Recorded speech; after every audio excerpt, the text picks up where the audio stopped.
warahmatullahi wabarakatuh. Alhamdulillah, Allahumma shalli ala nabiyina Muhammad wa ala alihi washabihi ajma'in. Ya, alhamdulillah teman-teman sekalian, semoga selalu sehat, semangat dan sukses selalu.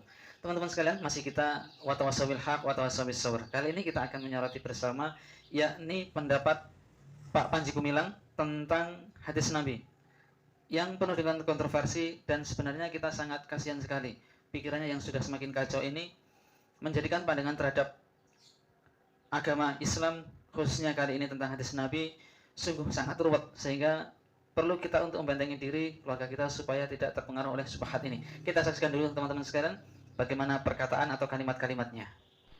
Kalau kita berpikir cuplik, melangkah sedikit haram, ke sini bid'ah, ke depan sedikit keluar dari ajaran Rasul. Seperti pernah ketemu Rasulullah saja. Hadis Rasul itu dipilah-pilah oleh manusia. Masa ada hadis, wah ini dhaif. Masya Allah, kanjeng Nabi didoifkan. Oh ini mutawatir, disepakati. Mau mutafakun alaih.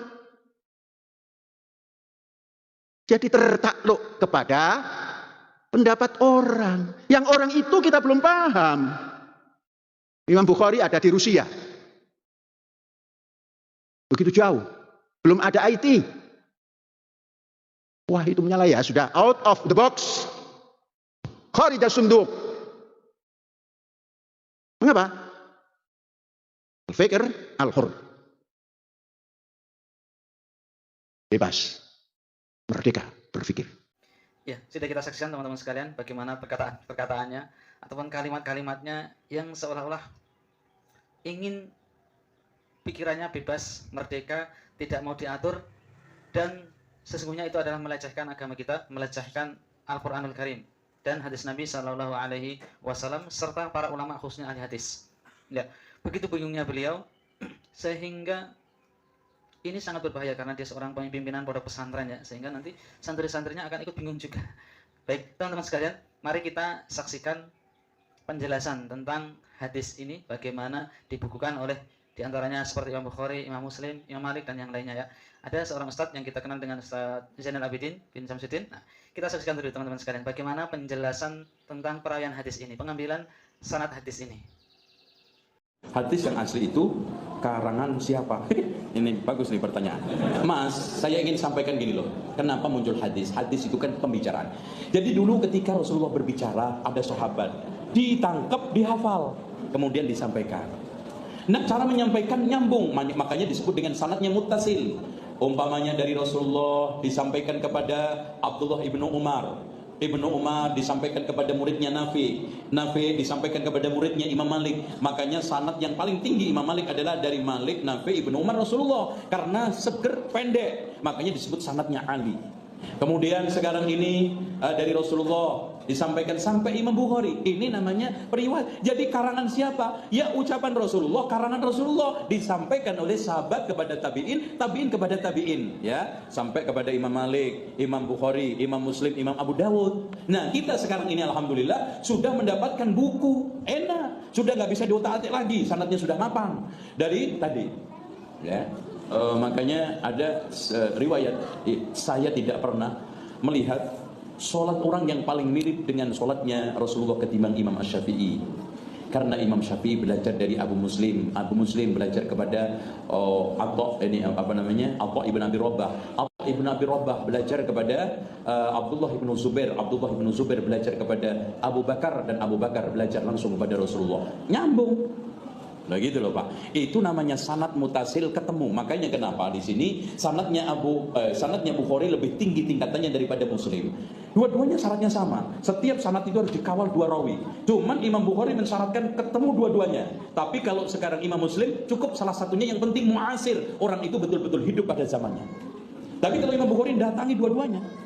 Ya fulan, satunya di Gresik, ya satunya di Jakarta. Kalau bener kan sampean? Kalau sampean, udah deh mas, nggak jadi mas. Ternyata satunya di Sumatera mas, dan satunya di Papua, udah deh, nggak jadi ada hadis sana. Aduh mereka dulu Pak, coba bayangin, satunya di Irak, satunya di Medina. Imam Bukhari ditemui dua-duanya, nggak main-main, dan kendaraannya bukan pesawat airline loh, ya. Sekarang kendaraannya onta, paling apa, kuda. saya dengar hadis ini dari fulan. Di mana tempatnya? Diusut pengusutan itu, tanya sama sini. Oh, dia di Irak sekarang. Yang satunya mana? Madinah. Subhanallah, coba dari Irak langsung Madinah. Ternyata ditemukan dhaif orangnya. Ya. Kalau sekarang antum gimana bilang? Ya, kecewa deh penonton. Itu. Coba dari Irak sampai Irak menemukan perawi Imam Bukhari. Ada atau riwayat ini seorang ahli hadis yang lainnya. Perawi tersebut karena untanya lepas diundang dengan suatu wadah yang seakan-akan ada makanan, ternyata tidak ada. Loh, unta aja dibohongin, apalagi saya. Nggak jadi. Sampai begitu. Jadi hadirin sekalian nggak main-main. Jadi bukan karangan Imam Bukhari, bukan karangan Imam Muslim. Jadi Imam Bukhari Muslim itu kayak gini loh Pak. Pelaku-pelaku yang merekam kejadian. Oh, tadi ada kecelakaan. Nih kan, yang merekam kejadian siapa? Pegawai Jasa Marga Tol. Disampaikan di radio, kemudian santum dengar ada kecelakaan mobil 5 numpuk di jalan tol Wonokromo gitu loh. Itu proses periwayatan. Yang meriwayatkan ini orang-orang sahih semua, orang yang adil, dhabt, orang bertakwa dan muslim tadi, tidak boleh kafir, fasik, ahli bid'ah. Ini perawi, sehingga ilmu ini tidak pernah didapat di dalam agama yang lainnya. Ya teman-teman sekalian, sudah cukup gamblang bagaimana hadis itu bisa diriwayatkan dengan sanad-sanadnya kemudian dikumpulkan dalam suatu kitab seperti kitab Imam Bukhari, Imam Muslim dan yang lainnya. Nah, sehingga akan muncul mana hadis yang asli, mana hadis yang kuat, yang hasan, yang sahih, juga ada hadis yang dhaif atau maudhu dan lain sebagainya. Begitu disiplinnya, sampai-sampai disebutkan tadi ataupun diceritakan Imam Bukhari ketika akan mengambil ataupun ingin mendengarkan suatu hadis dari seseorang, maka diselidiki dulu. Dan ada cerita tadi disebutkan ya, jika dan ternyata diceritakan ada ketika akan dimintai hadisnya, orang itu sedang mengasih makan ataupun wadah kepada unta yang lepas atau kendaraan atau hewan peliharaan yang lepas, tapi ternyata wadahnya ini yang biasanya ada pakannya ternyata nggak ada. Nah, seperti ini pun tidak diambil hadisnya. Dianggap orang ini sudah berdusta atau menganggap remeh tentang dusta, sehingga tidak diambil. Begitu disiplinnya para ulama untuk meriwayatkan hadis. Nah, kemudian teman-teman sekalian, di akhir kita perhatikan bersama teman-teman perkataan Panji Gumilang lagi. Wah, itu menyalahi ya, sudah out of the box. Kharija sunduk. Mengapa? Al-fikr al-hur. Bebas. Merdeka berpikir. Dikatakan bahwa Pak Panji Gumilang ini ingin bebas akalnya, out of the box.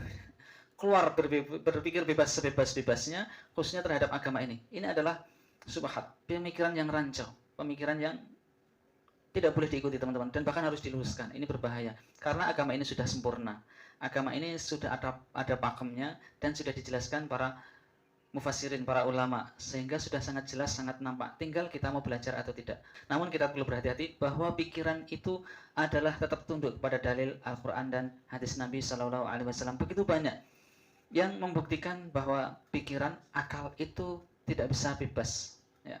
Seperti ketika kita wudhu, kemudian batal wudhunya, misalkan mohon maaf kita kentut misalkan, ternyata yang diusap ataupun dibasahi adalah, yang diwudhui kasih air adalah anggota wudhu, bukan tempat kita mengeluarkan angin tersebut.